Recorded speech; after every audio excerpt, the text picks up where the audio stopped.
Assalamualaikum warahmatullahi wabarakatuh. Alhamdulillah nahmaduhu wa nasta'inuhu wa nastaghfiruh wa na'udzu billahi min shururi anfusina wa min sayyiati a'malina may yahdihillahu fala mudilla lahu wa may yudlilhu fala hadiya lahu. Asyhadu an la ilaha illallah wa asyhadu anna Muhammadan 'abduhu wa rasuluh. La nabiyya wa la rasula ba'dah.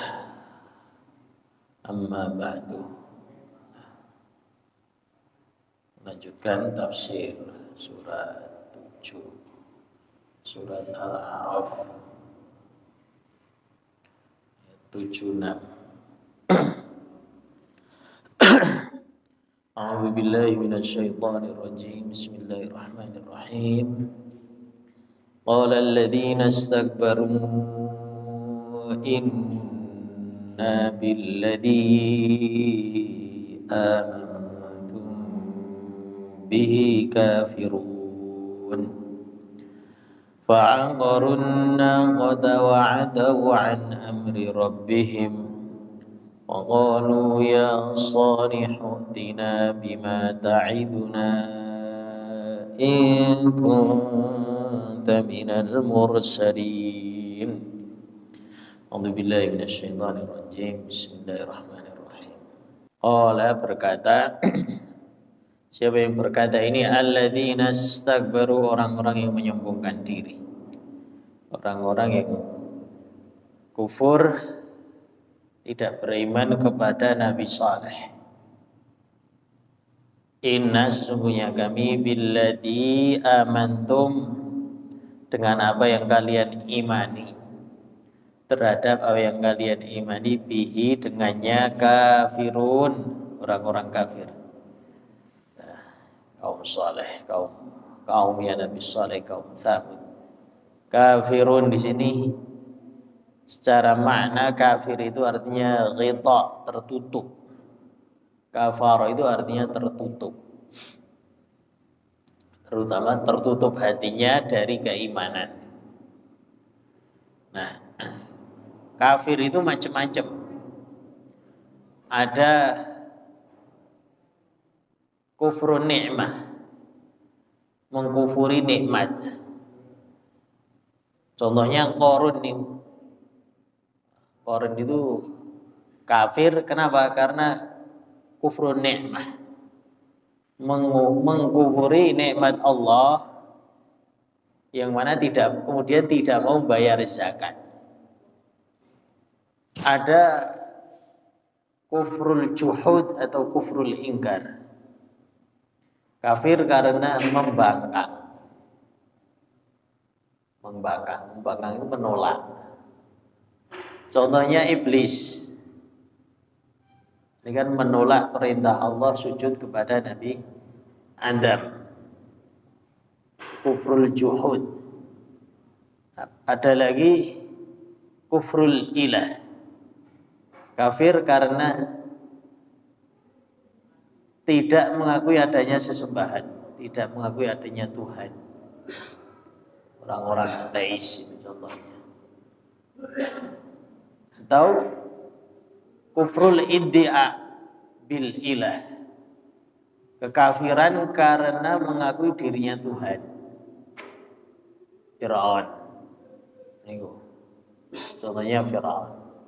Orang-orang Quraisy ini kufurnya karena kufur apa? Nah, itu kufrul juhud, menolak kebenaran dari Rasulullah Sallallahu Alaihi Wasallam. Orang-orang Tsamud, kaumnya Nabi Saleh ini termasuk jenis kufur yang apa?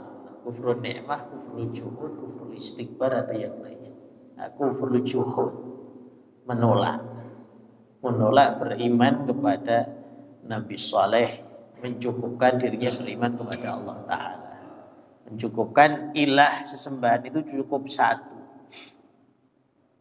Nah, istikbar. Jadi kenapa orang-orang ini kafir? Sebabnya apa? Kekufuran sejak pertama kali ada, yaitu iblis, sampai sekarang ini kekufuran itu disebabkan kebanyakan karena istikbar, kesombongan. Faktor sombong itulah yang menyebabkan kufur. Kenapa iblis kufur, tidak mau melaksanakan perintah Allah sujud kepada Adam? Karena istikbar, sombong. Geni api kok disuruh sujud kepada tanah, sombong. Khalaqtani min nar wa khalaqtahu min tin, sombong. Kufurnya kaum soleh ini juga sama, kaumnya Nabi Soleh. Karena kesombongan dulu, kuat-kuat, kaya-kaya. Karena kekuatannya dan kekayaannya tidak mau mengikuti ajaran yang dibawa Nabi Saleh. Kemudian orang Quraisy kufurnya karena apa? Disebabkan karena apa? Latar belakangnya sombong. Maka ketika Allah Ta'ala menurunkan Al-Quran kepada Rasulullah, mereka gak mau beriman. Kenapa? Masa diturunkan kepada Muhammad? Secara harta tidak punya. Ya, Muhammad itu gak kaya. Kemudian ya orang pinter, orang tidak bisa baca dan nulis itu. Maka orang tidak bisa baca nulis itu bodoh anggapannya, seperti itu. Kemudian bukan ahli syair, karena yang dianggap pinter itu penyair. Karena tidak mungkin bisa jadi syair atau syu'ara kalau tidak bisa baca. Kaya ora, pinter tidak. Ini Rasulullah itu. Anggapannya orang-orang Quraisy hanya memiliki nasab tok bagi orang Quraisy itu. Nasabnya tersambung kepada Ibrahim, pada Abdul Muttalib. Maka karena tidak pinter, tidak kaya, tidak bisa baca tulis, ada yang merasa lebih berhak menjadi nabi. Nah, di surat Az-Zukhruf itu Allah Ta'ala berfirman, ayat 28. Wa qalu laula nuzila alaihi ala rajulin minal qaryataini 'azim.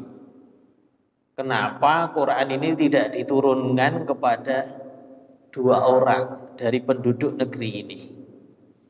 Dua orang ini yuk kaya, yuk cerdas, yuk pinter. Siapa dua orang ini? Amr bin Hisham dan Walid bin Mughirah. Amr bin Hisham yaitu Abu Jahal. Abu Jahal itu pinter. Apa dinamakan jahil? Kan entah. Bapak kebodohan, pinter ira karu-karuan, kaya. Karena kufur. Kufur itu kan kebodohan. Abu Jahal itu kaya, penguasa, cerdas, bagus, kurang nopo. Untuk jadi manusia yang sombong ini kan sempurna. Abu Jahal ini pinter, berkuasa, kaya, bagus, ahli syair sisat. Maka bagi orang-orang Quraisy yang lebih berhak jadi nabi itu Abu Jahal. Kenapa kok Muhammad gitu? Kesombongan Abu Jahal ini yang kemudian menutupi diri hatinya untuk beriman. Walid bin Mughirah juga sama. Yo cerdas, yo berkuasa, yo pintar, yo kaya. Syu'ara juga ahli syair. Karena manusia yang waktu itu paling didengar pendapatnya, dikuku omongan itu syu'ara, ahli syair. Dan ahli syair waktu itu jujur gitu. Orang yang jujur-jujur dalam menyampaikan syairnya. Nah, jadi orang berilmu itu identik dengan jujur. Zaman jahiliyah zaman samun jujur. Kalau sekarang malah karu-karuan. Jadi kecerdasan itu membuat manusia akan jujur. Maksudnya ilmu. Karena orang banyak berdusta karena nggak berilmu. Atau karena ilmunya tidak membuka hatinya. Para politisi kan pinter-pinter nih. Rata-rata jadi politisi itu orang-orang yang sarjana ilmu politik, MIP, Magister Ilmu Politik. Atau sarjana ilmu politik, pinter-pinter. tapi tidak membuat jujur gitu. Tapi Abu Jahal ini jujur sebenarnya. Walid bin Mughirah juga jujur, tapi kesombongan karena mereka itu kaya, mereka itu cerdas, ketampanan, kekuasaan, melatar belakangi tidak beriman kepada Rasulullah Sallallahu Alaihi Wasallam. Orang bagus dengan yang kurang bagus ini rentan yang sombong sinten. Yang bagus. Perempuan cantik dengan yang biasa saja, rentan yang sini. Sombong itu rentan kepada siapa? Kepada yang cantik. Gitu.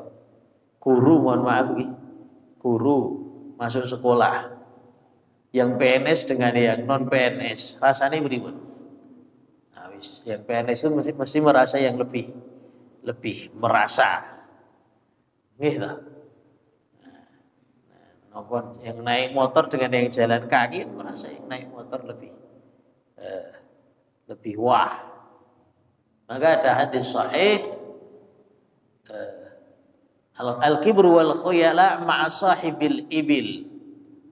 Kesombongan dan keangkuhan itu ada pada pemilik unta. Maksudnya dibanding pemilik kambing. Enten. Gitu. Nah, maksudnya sama. Harta, ketampanan, kecerdasan itu rentan menyebabkan kesombongan. Gitu. Seorang paling rentan sombong dalam masalah ilmu ya para ulama, para alim. Maka para alim itu nanti banyak ditanya oleh Allah Ta'ala, apakah ilmu menyebabkan kesombongan atau tidak. Sombong alim itu. Ada orang ngandani pasti ada. Sinau ke tekan ngendi kok wis ngandani minteri. Iya toh. Nah, itu sombong. Sombong karena ilmu. Kemudian jadi kekafiran orang Tsamud di sini disebabkan karena apa kufurnya itu? Kenapa mengingkari Nabi Saleh? Karena sombong. Sombong dengan apa? Harta dan kekuasaan yang mereka miliki. Walid bin Mughirah, Abu Jahal dan Utbah, orang-orang Quraisy lainnya kenapa kufur kepada Rasulullah? Sombong karena apa? Karena harta, kekuasaan dan ilmu yang mereka miliki. Itu bahaya. Gitu. Nah, itulah sombongan menyebabkan kekufuran. Fa'angqarunna qata, maka mereka menyembelih, menusuk maksudnya, ditusuk. An-naqah, unta betina. Jadi ada 9 orang ini memobilisasi, memprovokasi kaum soleh agar sepakat unta betinanya Nabi Saleh dibunuh. Ini namanya kemaksiatan, kejahatan, kekufuran itu pasti ada yang memprovokasi. Maksudnya seperti itu. Gitu, ada yang memprovokasi. Ada tawuran disecak. Pemilu kan masa kampanye. Pasti ada provokatornya nih. Gitu. Masjid alamin api-api geger-gegeran terus musuh-musuhan. Sholat bareng, ngaji bareng, touring bareng, kok jur neng-nengan musuh-musuhan. Pasti ada provokatornya nih. Disebut dalam bahasa Al-Quran wa huwa aladul khisam. Provokator itu identik dengan aladul khisam, orang yang pintar bersilat lidah. Pintar, ngomong kono ngomong gini. Intinya ben ra rukun, gitu. Itu provokator, tercela orang seperti itu. Dan termasuk sebab azab kubur itu provokator. Wa kana yamshi bin namimah, kata Rasulullah. Salah satu sebab azab kubur itu orang hidupnya senang dengan namimah. Provokator, adu domba. Seneng sama masjid ora rukun seneng. Yang satu karepe tetap kekeh Muhammadiyah, yang satunya orang Muhammadiyah. Wis tanpa ormas, yang penting Quran Sunnah, kenceng-kencengan gitu. Kan pasti ada yang provokasi.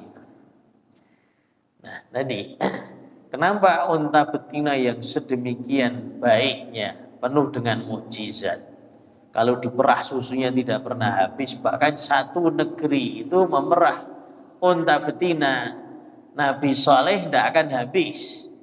Gitu, semua dicukupi dengan susu. Kok disembelih? Karena ada provokator. 9 orang ini selalu berkumpul memikirkan bagaimana caranya untanya Nabi Saleh mati. Dan semua kaum Tsamud sepakat gitu. Keliling selalu ngajak orang piye disembelih, setuju ora? Awalnya enggak setuju. Besok didatangi lagi, setuju enggak? Alasannya ini dan itu. Gitu. Seperti orang kampanye itu seperti itu. Kampanye terus sering didatangi. Yang tadinya A bisa jadi samar kemudian B. Gitu. Maka benar kata Ibnul Qayyim rahimahullah ta'ala, kebatilan yang diulang-ulang terus itu akan menyebabkan tidak batil. Kebatilan dikerjakan terus atau diucapkan terus di depan orang. Maka orang yang melihatnya, orang yang mendengarnya menganggap kemudian tidak batil. Maka sama. Karena dimobilisasi terus, diprovokasi terus untuk membunuh untanya Nabi Saleh yang awal mulanya tidak setuju jadi setuju. Gitu. Awal mulanya wae orang mungkin nyoblos nomor loro gitu contohnya. Tapi ditekani terus gitu. Provokasi terus. Kemudian pindah dari nomor 5 jadi nomor loro contohnya gitu. Seorang perempuan gitu datang seorang laki-laki pertamanya ya setuju, tidak serk gitu, ditembung oleh fulan A. Tapi karena terus menerus itu didatangi gitu. Terus menerus di WA ditanya, kasih hadiah terus, kemudian ngebuat ini berubah gitu, berubah. Itulah hati manusia. Maka benar kata Ibnu Qayyim rahimahullah ta'ala, kebatilan itu awal mulanya jelas, tampak jelas bagi setiap mata manusia. Tapi karena kebatilan itu dikerjakan terus atau diulang-ulang terus dalam pengucapannya, maka manusia menganggap perkara itu menjadi tidak batil. Nah itulah maksud dari fa'aqarun naqah wa atau an amri rabbihim, dan mereka berlaku angkuh terhadap perintah Allah Ta'ala, membunuh unta. Jadi membunuh kewan saja bisa menyebabkan dilaknat, dibinasakan gitu. Unta mukjizat gitu. Kalau unta biasa ya silahkan dibunuh, dimanfaatkan. Wa qalu, dan mereka berkata, ya Saleh, wahai Saleh, i'tina, datangkanlah kepada kami bima ta'iduna, dengan apa yang dirimu ancamkan kepada kami. Kalau kami tidak beriman, kami menyembelih untamu, katanya akan datang azab gitu. Datangkanlah. Wis enggak takut lagi dengan azab Allah. Ada ayat yang sahih, ayat di dalam Al-Quran, afa aminu makrallah fala ya'manu makrallah ilal qaumul khasirun. Mereka merasa aman dari siksa Allah Ta'ala. Bahkan ada manusia itu udah saking dini ingin berpuasa, tidak takut terhadap siksa Allah, tidak takut dengan azab Allah, ancaman Allah. Surapopo masuk neraka tidak apa-apa, yang penting berpuasa. Kan bahaya seperti itu. Piye carane karena saking dene pengen berkuasa, nek sampai tidak berkuasa izin. Segala cara dilanggar. Piye carane? Sudah tidak takut lagi dengan Allah yang Maha melihat, Maha mendengar, Maha mengetahui, Maha membalas. Gitu. Sudah tidak takut dengan nerakanya Allah, siksanya Allah. Ini kan merasa aman. Aman dari makar Allah, dari siksa Allah. Sama seperti kaum soleh. merasa sudah aman. Tidak takut lagi dengan apa yang Nabi Saleh janjikan, kalau sampai membunuh untanya diadab mereka itu. Tidak takut. Tidak takut seperti anak kita. Nang nek rasulat tak sabet itu. Sabet toh malah gitu. Berani gitu. Sabet tenan ya tetap tidak sholat gitu. Kan berarti merasa aman. In kunta minal mursali, jika dirimu benar-benar mursalin, orang yang diutus, yaitu nabi. Dikatakan di hadis yang sahih, Nabi Saleh ini kemudian meninggalkan kaumnya, berkata 3 hari lagi datang siksa Allah Ta'ala. Mas setelah ditinggal Nabi Saleh, warna kulit wajah mereka, tubuh mereka itu berubah. Yang hari pertama jadi kuning, disebutkan oleh Ibnu Katsir Qisasul Anbiya, kisah para nabi. Kaum Tsamud atau kaumnya Nabi Saleh ini hari pertama setelah ditinggalkan Nabi Saleh berubah wajah, kulit mereka jadi kuning. Ya tetap belum beriman. Terus maleh tetap belum beriman. Semua kado maleh kuning. Hari kedua merah. Perubahan yang baik dalam 1 hari ini sudah maleh jadi merah, hari ketiga jadi hitam. Kemudian Allah Ta'ala datangkan pada hari terakhir fa'akhadathumur rajfatu, maka mereka ditimpa gempa dari bawah, digemakan di ayat yang lain, dan dikirimkan suara yang kencang dengan suara yang sangat banter sekali yang memecahkan telinga mereka, menyebabkan mati. Fa'akhadathumur rajfah, maka mereka ditimpa gempa. Maka ada irtijaf itu, artinya gempa dari bawah. Fa'asbahu fi darihim jathimin, maka mereka menjadi di tempat tinggal mereka jathimin, mayat-mayat itu, mati itu. Mati diadab dengan gempa, digempakan oleh Allah Ta'ala. Jadi ada hadis yang sahih, Rasulullah minta kepada Allah, ya Allah, janganlah engkau alla tuhlika ummati bisanatin amatin. Ya Allah, janganlah engkau membinasakan umatku disebabkan kelaparan yang berkepanjangan. Jadi binasa karena ngeleh, paceklik. Beras pinten sekilo sani? Pinten ibu-ibu? 15. Wah, larang nggih.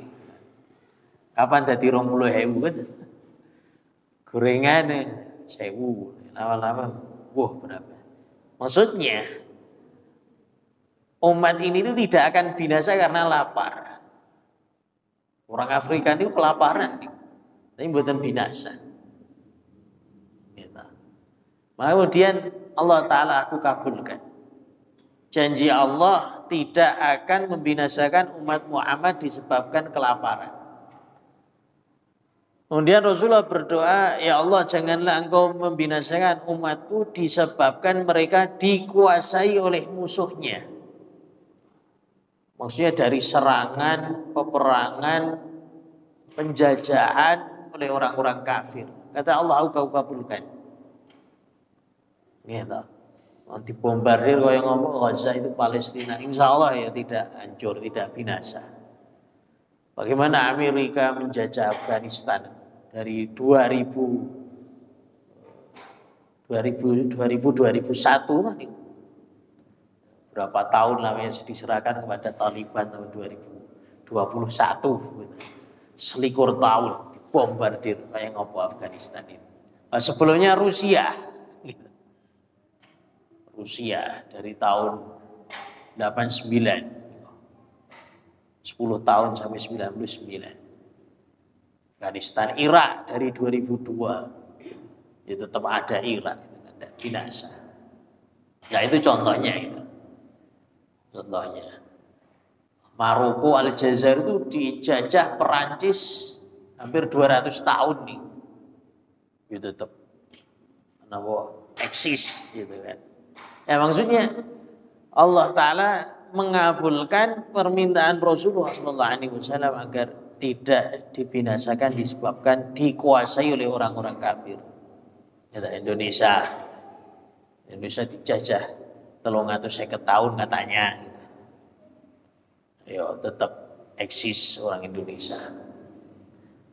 Permintaan yang ketiga, doa yang ketiga Rasulullah, ya Allah, gitu, aku minta kepadamu agar engkau tidak membinasakan umatku disebabkan pertikaian, konflik di antara mereka sendiri. Kata Allah, tidak. Nah, itu. Jadi yang menyebabkan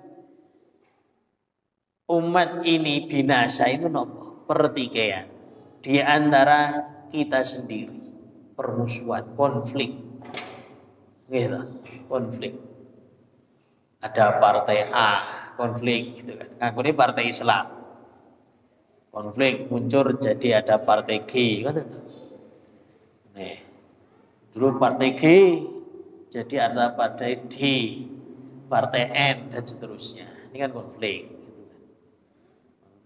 Dulu ada awal-awal Muhammadiyah, semakin besar konflik di antara pengurus Muhammadiyah, gawe dewi ormas lain, gitu, seperti itu. Dan yang lainnya, baik ormas, masjid, apa-apa masjid, pengurus masjid merasa tidak nyaman dengan temannya, gawe masjid dewi. Dekatan sisan gitu. Pondok pengurus pondok geger-gegeran antar yayasan dengan pengurus pondok atau sesama pengurus atau sesama yayasan, gawe pondok sendiri lagi, geger, rebutan murid, kadang ya rebutan guru sisan gitu. Ada guru mau masuk ngelamar gawean gitu, tawari, jangan ke sana, ke sini wae gitu. Tampung, ini kan konflik, pertikaian. Padahal sama-sama berjuang untuk Islam. Kalau jenengan mengkaji, membaca buku Tarikh Khulafa, sejarah para khalifah, itu ngeri sekali. Bagaimana dinasti Bani Umayyah hampir 78 tahun berkuasa, dilengsarkan. Bahkan pembunuhan, pembantaian dilakukan oleh Bani Abbasiyah. Wah, itu sejarah yang kelam sekali. Kelam sekali. Bani Abbasiyah ini agar eksis kekuasaannya, dinastinya, itu sampai membunuh dari kalangan tua, muda, bayi, laki-laki, perempuan, budak, merdeka, siapa saja yang berkaitan dengan Bani Umayyah. Padahal sama-sama Islam nih. Sama ketika dinasti Abbasiyah ini lemah, ingin berkuasa dinasti Bani Fatimiyah ngonten. Nah, gitu.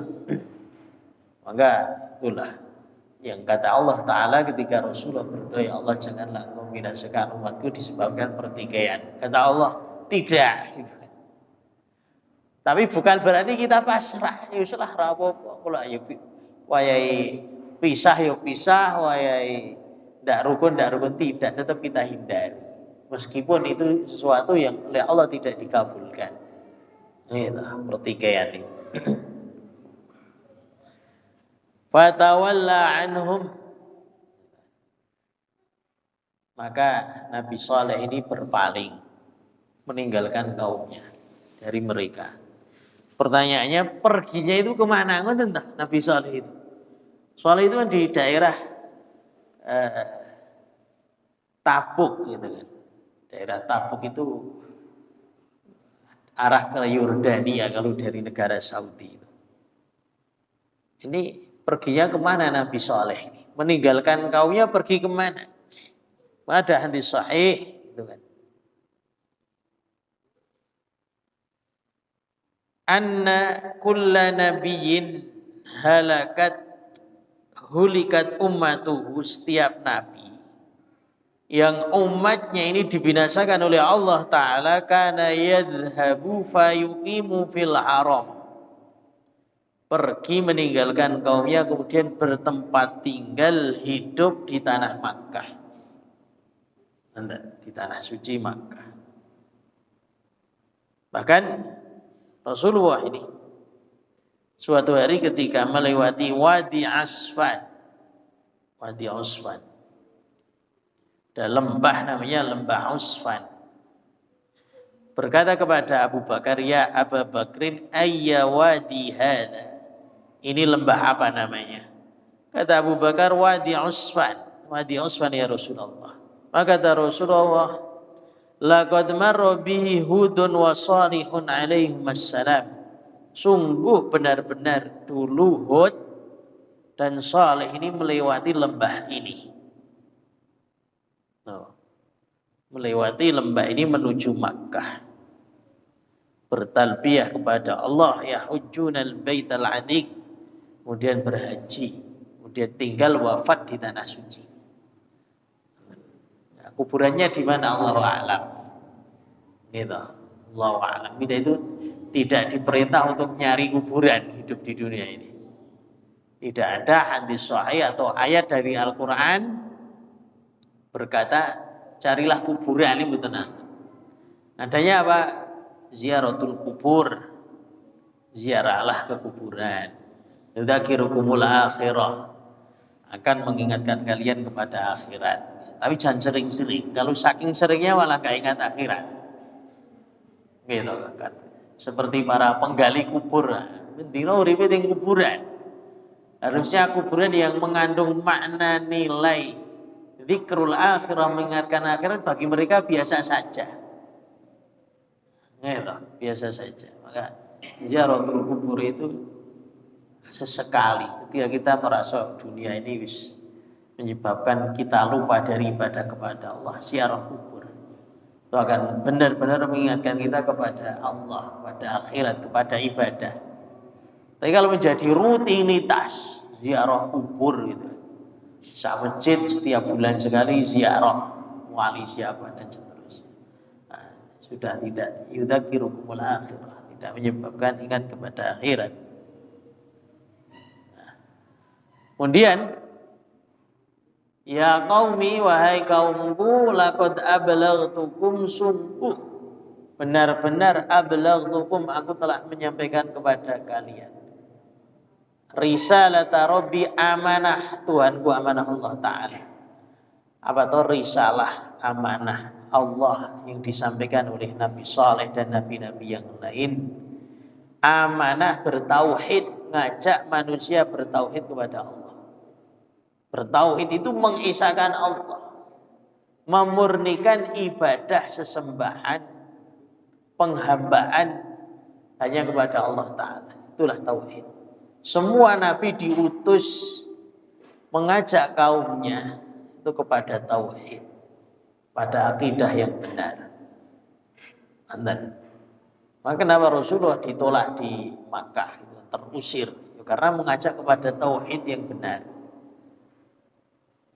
Kaumnya ini, kaum Quraisy ini yang menyembah Allah. Wala in sa'altahum man khalaqas samawati wal arda la yaqulunna Allah.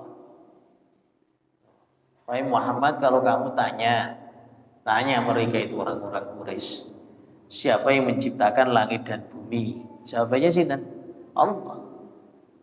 Jadi mereka itu nyembah Allah. Man nazzala minas sama'i ma'an, tanya lagi, wahai Muhammad, siapa yang menurunkan hujan dari langit? Allah. Tanya lagi, siapa yang menghidupkan dan mematikan? Jawabannya Allah. Kok dikatakan berbuat musyrik, kufur? Gitu. Yang pertama jelas karena menolak kenabian Rasulullah. Menolak kenabian Rasulullah. Yang kedua, menjadikan antara mereka dengan Allah perantara yang tidak dibenarkan. Perantara dalam ibadah, dalam berdoa, dalam meminta hajat. Apa perantara itu? Wasail atau wasilah itu. Ada patung,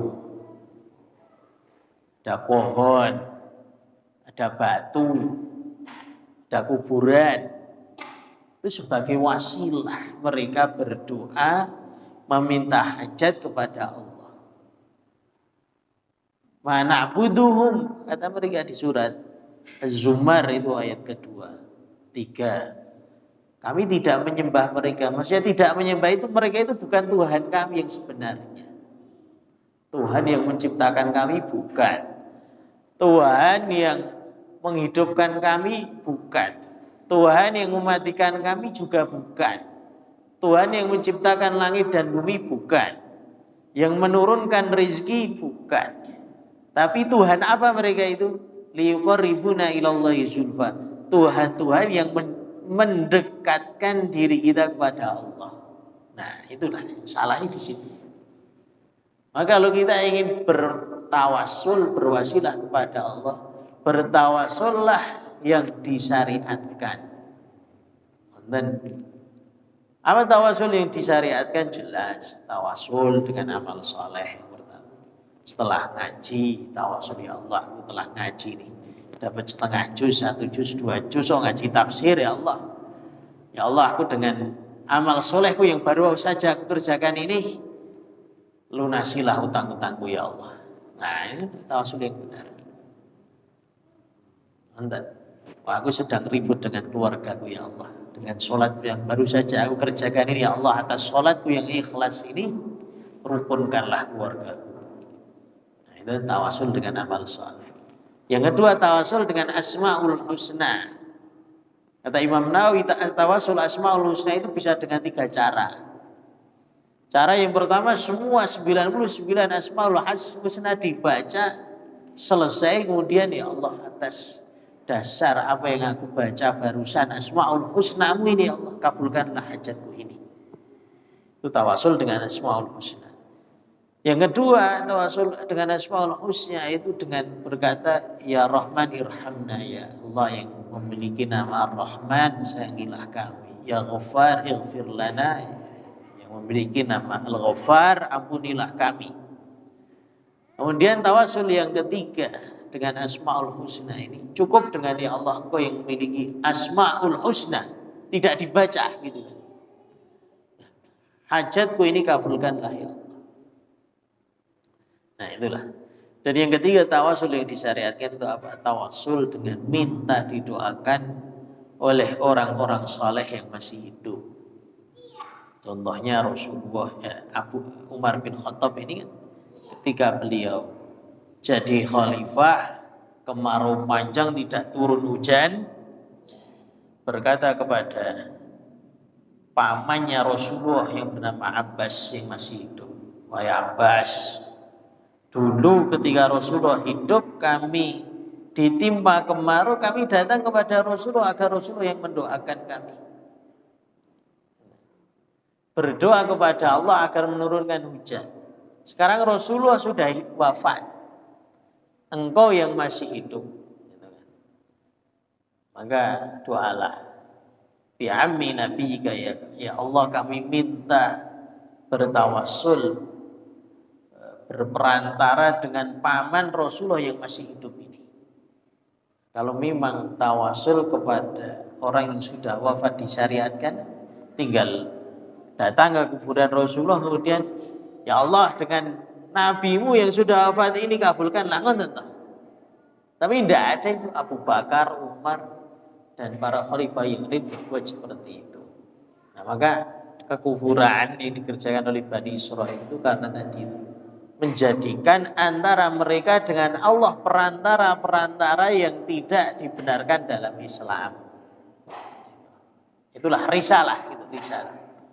Laqad ablaghtukum risalata rabbi, amanah Tuhanku, bertauhid kepada Allah. Wa nasahtu lakum, aku telah menasihati kalian. Walakin la tuhibbuna nasihin, akan tetapi kalian ini tidak mencintai, menerima orang-orang yang menasihati. Nah, jadi ini ucapan Nabi Saleh ketika meninggalkan kaumnya, takri'an wa taubihan. Setelah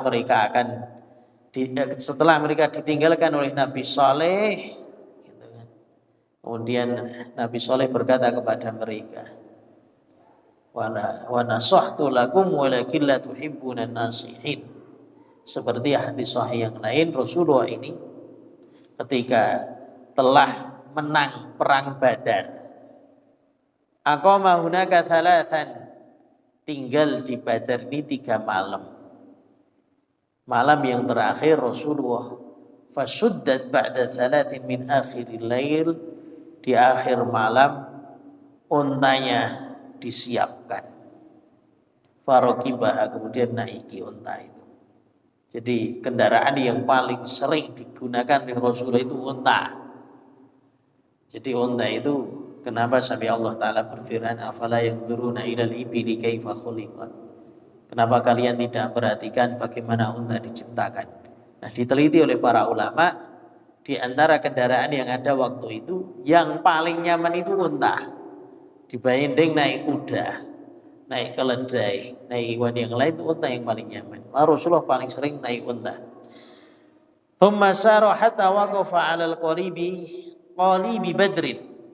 Kemudian Rasulullah sampai ketika sudah naik unta ini, Rasulullah menuju bibir-bibir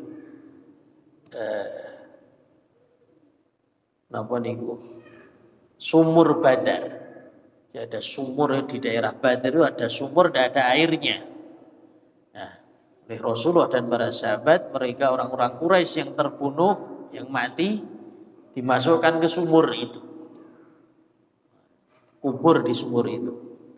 Kemudian di atas sumur Rasulullah berkata, ya Abu Jahl bin Hisham, wahai Abu Jahal, ya Utbah bin Rabi'ah, wahai Utbah, ya Syaibah bin Rabi'ah, wahai Syaibah, wahai Abu Jahal, wahai Utbah, wahai Syaibah. Karena mereka itu zuama, para penguasa Quraisy yang memobilisasi orang-orang Quraisy pergi meninggalkan Makkah memerangi Rasulullah di Badar. Ya Fulan bin Fulan yang mati itu, yang gugur mati perang Badar dari orang-orang Quraisy, semua dipanggil oleh Rasulullah satu persatu. Hal wajadtum ma wa'ada rabbukum haqqan, apakah kalian telah mendapatkan janji Allah yang telah Allah janjikan kepada kalian? Itu siksa kubur itu. Fa ini wajadtu ma wa'adani rabbi haqqan, sesungguhnya aku mendapatkan apa yang Allah janjikan kepadaku benar. Kemenangan. Nasrum minallah wa fathun qarib, itu maksudnya kemenangan perang Badar. Pertolongan dari Allah dan kemenangan yang dekat.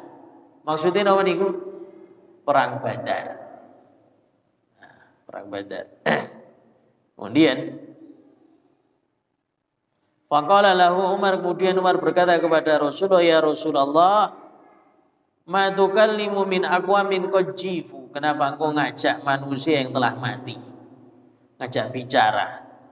Mereka sudah mati kok diajak bicara. Kata Rasulullah, walladzi nafsi biyadih, demi jiwaku yang di tangan Allah Ta'ala, ma antum bi asma'a lima aqulu minhum lamma aqulu minhum walakin la yujibun. Tidaklah kalian tuh mendengar apa jawaban mereka kepada. Jadi mereka itu hidup di alam barzakh, mampu mendengar apa yang Rasulullah ucapkan dan menjawab apa yang Rasulullah tanyakan. Seperti kita masuk ke kuburan atau melewati kuburan, disunahkan untuk salam. Assalamualaikum ya ahlad diyar minal mu'minin wal mu'minat wal muslimina wal muslimat wa inna insyaallah bikum lahiqun, nasallallahu lana wa lakumul afiyah. Mereka itu dengar. Keselamatan bagi kalian yang mukmin, yang mukminah, muslim, muslimah. Kami insyaallah nyusul. Gitu. Nyusul itu pasti. Kemudian nas'alullah lana wa lakumul afiyah, kami minta kepada Allah untuk diri kami dan kalian ampunannya. Niku, mereka jawab, waalaikumsalam amin. Itu di alam barzah. Kok enggak kerungu, macam enggak kerungu. beda alamnya gitu. Jadi seperti itu. Seperti kita masuk rumah ini kan, meskipun tidak ada penghuninya disunahkan mengucapkan apa? Salam. Jenengan masuk rumah dikunci gitu kan. Dikunci masuk rumah, buka kunci, assalamualaikum. Itu sunnah. Kenapa? Karena ada makhluk-makhluk Allah, bangsa yang lain ada di rumah kita, mereka menjawab salam kita. Kok mboten mireng Ustaz, malah wedi karo gitu. Assalamualaikum. Waalaikumsalam. Wah, geger gitu kan. Jadi mereka jin yang beriman akan menjawab salam kita, yang kufur akan lari dari salam kita. Dan kalau beriman insya Allah tidak ganggu diri kita. Jadi masuk rumah kosong salam, assalamualaikum. Masuk hotel kan tadi, kamar hotel buka pintunya assalamualaikum.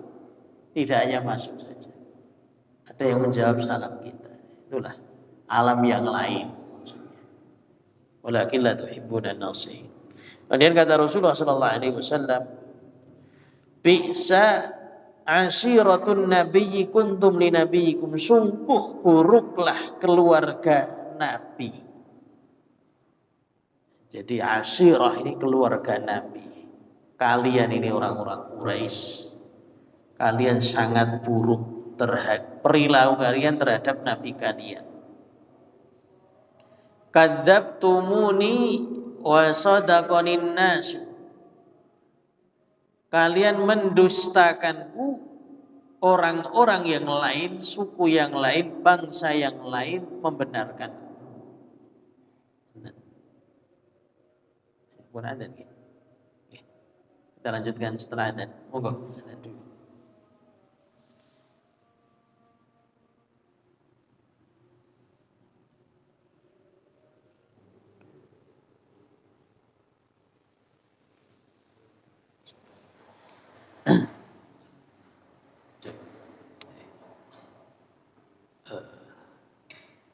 Jadi kadzabtumuni wa sadaqanin nas. Orang-orang kalian itu orang-orang Quraisy, kata Rasulullah sallallahu alaihi wasallam. Orang Quraisy ini keluarga Rasulullah. Jadi para nabi itu diutus dari kaumnya sendiri. Kadzabtumuni wa sadaqanin nas, kalian telah mendustakanku sedangkan bangsa lain, orang lain, suku yang lain telah membenarkanku. Wa akhrajtumuni wa awanin nas, kalian mengusirku sedangkan orang lain memberikanku tempat tinggal. Jadi Rasulullah berkata seperti ini setelah menang perang Badar, berkata kepada orang-orang Quraisy yang mati, tewas. Wa qataltumuni wa nasaranin nas, kalian memerangiku, orang lain, bangsa lain menolongku. Fa bi'sa ashiratun nabiyyi kuntum li nabiyyikum, maka sungguh buruklah keluarga Nabi adalah kalian sendiri terhadap Nabi kalian, yaitu aku. Jadi Rasulullah berbicara seperti ini kepada orang mati. Orang mati. Jadi pertanyaan, bolehkah ngajak bicara orang mati kan tetap? Kalau salam kan jelas sunnah. Kalau salam itu sunnah. Assalamualaikum. Ya, dia sunnah. Tapi kalau tidak salam, gitu. Seorang perempuan yatim piatu dinikahi laki-laki, kemudian boh didolimi bagaimana bentuknya? Pergi ke kuburan, ngadu kepada orang tuanya yang sudah mati. Watul, Pak, Bu, bojoku keinginan ini. Boleh mboten ngoten niku? Enggak boleh. Enggak boleh. Syariatnya itu cukup mengucapkan salam, malah diwaduli. Orang mati itu kan sudah tidak bisa memberikan solusi kepada orang yang masih hidup, malah curhati, diwaduli. Mereka itu menunggu doa kita. Dan mereka itu sudah tidak bisa menyelesaikan permasalahan kita, orang mati. Maka di sini beda dengan Rasulullah ini kan menghina, dengan mengolok-olok orang Quraisy yang mati tewas perang Badar. Maka itulah bedanya itu. Maka kalau kita ziarah kubur cukup salam. Kemudian kita datangi kuburan siapa, cukup ucapkan seperti ketika kita sholat jenazah, Allahumma ighfir lahu warhamhu, seterusnya. Dia cukup sekian. Ulang. Kalau kotor itu bersih gitu. Apakah perlu dikasih kembang gitu. Nah tujuannya ben wangi ya silakan kan tetap. Kasih kembang mawar, kembang melati. Ben wangi kuburannya lo tanahnya itu. Kalau ben wangi jasadnya udah mungkin. Jadi kalau tujuannya ditaburi kembang dengan tujuan nanti meringankan siksanya atau menambah nikmatnya, tidak boleh. Tidak boleh seperti itu. Sama. Itulah maksud dari ucapan Rasulullah SAW kepada orang-orang Quraisy yang mati ketika mereka perang Badar. Begitu juga seperti Nabi Saleh ini meninggalkan kaumnya, melihat kaumnya dibinasakan, mereka berkata kepada Nabi Saleh ini menyaksikan bagaimana kaumnya binasa do mati, kemudian berkata, ya qaumi, wahai kaumku, ngajak orang yang sudah mati bicara pada orang yang sudah mati, laqad ablaghtukum risalata rabbi, sungguh aku telah menyampaikan kepada kalian amanah dari Allah Ta'ala. Wa nasahtu lakum, dan aku menasihati kalian, tetapi kalian tidak mencintai orang-orang yang memberi nasihat. Seperti itu. Ada pertanyaan? Monggo.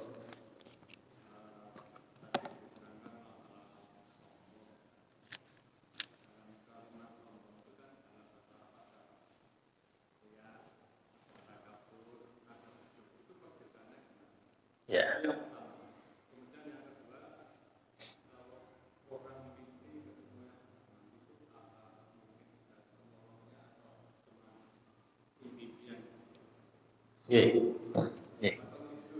Ya.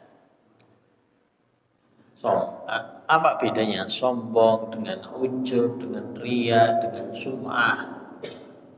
Sombong ini dalam bahasa Arab kibrun, takabur, khuyala, itu maknanya semuanya sombong. Kemudian kalau riya, sum'ah ini kan tujuannya hanya dipuji, mendapatkan pujian orang lain terhadap apa yang kita kerjakan, apa yang kita miliki. Tujuannya mendapatkan pujian. Jadi kalau orang sombong ini bisa tujuannya agar dipuji dan tidak dipuji. Sepenting sombong saja gitu. Terserah ada memuji atau tidak, sepenting dirinya sombong. Maka sombong dengan riya dan sum'ah itu berbeda. Kalau ujub itu kan bangga terhadap apa yang kita miliki dengan amal saleh yang telah kita kerjakan. Nah, ujub ini asbab al-kibr. Ujub itu sebab dari kesombongan, itu ujub. Begitu juga ujub ini sebab perbuatan riya, perbuatan sum'ah. Jadi yang melatar belakangi adanya sombong, sum'ah, riya itu adalah ujub. Seolah-olah sholatnya paling khusyuk nih. Nah, sekolah rano sih lebih khusyuk daripada diri, ujub ini bahaya. Ujub kemudian menyebabkan sombong. Tidak ada yang lebih alim daripada diriku. Nah, ini ujub lagi, sombong. Nah ini secara pengertian berbeda-beda, tapi secara hukum sama, haram, tidak boleh. Yang kedua, kalau kita ngimpi tidur itu bertemu orang yang sudah mati beribun, apakah benar-benar roh kita itu bertemu dengan dirinya gitu kan, dengan roh orang yang sudah bisa saja bisa tidak. Kalau Allah Ta'ala mengizinkan gitu, roh kita ini bertemu dengan roh yang sudah mati, bisa saja terjadi. Dijelaskan panjang lebar di dalam kitab Ar-Ruh oleh Ibnul Qayyim rahimahullah ta'ala. Ada dua orang tabi'in itu bersahabat lama, kemudian berkata, nanti siapa yang mati duluan, temuilah diriku dalam mimpiku. Bertemu tenan nih,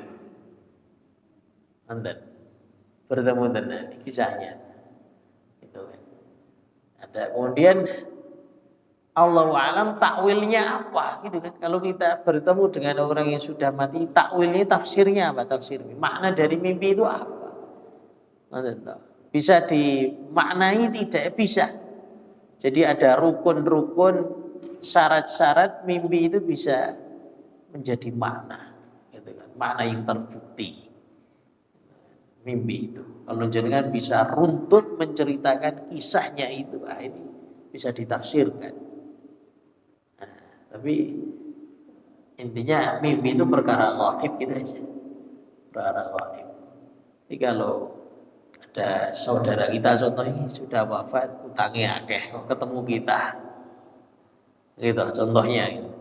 Aku di buah toko senyum atau menampakkan kesusahan, nah, bisa aja takwilnya minta tolong dilunasi utangnya itu, bisa saja. Karena ada kisah nyata seperti itu. Ada kisah nyata orang Arab, dua orang Arab pedagang semua, kecelakaan pedagang A ini.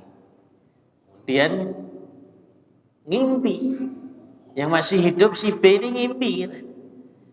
Ngimpi melihat saudaranya ini sudah mati, berhari-hari ngimpi. Nah, ternyata intinya dalam mimpi itu butuh bantuan lunasi utang, karena memang punya utang. Nanti utang kan, melunasi utang orang lain itu perbuatan baik, perbuatan yang baik, perbuatan baik, perbuatan yang mulia. Itu contohnya seperti itu. Jadi kalau ngimpi kok minta dinikahkan lagi, jelas tidak mungkin untuk itu. Gitu. Wis mati kok arep nikah aneh. Jadi kalau punya utang kan bisa saja kita mencari utang dengan siapa. Benarkah masih punya utang atau tidak, ada buktinya atau tidak, ada saksinya atau tidak. Kalau iya kan yang berarti minta tolong kepada kita untuk melunasi utangnya, atau melaksanakan wasiatnya, bisa saja. Karena ada sebagian orang itu telah berwasiat sepertiga dari hartanya untuk ini dan itu, untuk kebaikan Islam. Nah, kadangkala itu oleh ahli warisnya tidak ditunaikan. Nah, si mayit ini ada datang kepada siapa ruhnya, dia cerita, aku berwasiat, tunaikanlah wasiat. Kita datang kepada ahli warisnya, bapakmu itu wasiat seperti ini dan seperti ini. Ada buktinya atau tidak, ada saksinya atau tidak. Kalau ada berarti harus ditunaikan wasiat. Itu contoh. Nah, tapi kalau perkara-perkara yang tidak baik berarti tidak benar, kan saja. Seperti itu. Nanti cukup sekian, maaf salah kita sampaikan. Mari kita tutup dengan bacaan kafaratul majlis. Subhanakallahumma wa bihamdika, asyhadu an la ilaha illa anta, astaghfiruka wa atubu ilaik. Sallallahu ala Muhammadin wa ala alihi wa sahbihi wa barik wasallam ajmain. Assalamualaikum warahmatullahi wabarakatuh.